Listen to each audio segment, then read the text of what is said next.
ইফতার করা সুন্নাত, সাহারি গ্রহণ করা সুন্নাত। রাসূল বলেছেন তাসাহহারু ফাইন্না ফিস সাহুরে বারাকা, সাহারি গ্রহণ করো, সাহারির মধ্যে বরকত আছে। ইফতার করতে হবে, সুবহানাল্লাহ বলেন। আমরা ইফতার করব কিনা? ইফতার করা যেমন সুন্নাত, আরেকজনকে ইফতার করানো কিন্তু সুন্নাত।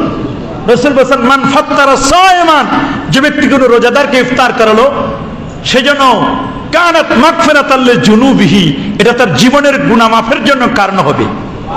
ওয়া ইয়াতকা রাকাবাতিহি মিনান নার, জাহান্নামের আগুন থেকে মুক্তির কারণ হবে। সুবহানাল্লাহ বলেন। এবং যে যাকে ইফতার করালো ওই লোকদের ইফতারের সমপরিমাণ সওয়াব, রোজার সমপরিমাণ সওয়াব যিনি ইফতার করলেন তার আমলনামায় দেওয়া হবে। এখন মনে করলে আরে আমার সওয়াবটা দিয়ে দিব না, আপনার কিছুই কমতি হবে না, আপনারটা আপনার জায়গায় থাকবে। ওইখান থেকে আল্লাহ তাআলা আপনাকে এক্সট্রা, আল্লাহর ভান্ডারে অভাব আছে নাকি, এক্সট্রা দিয়ে দিবেন।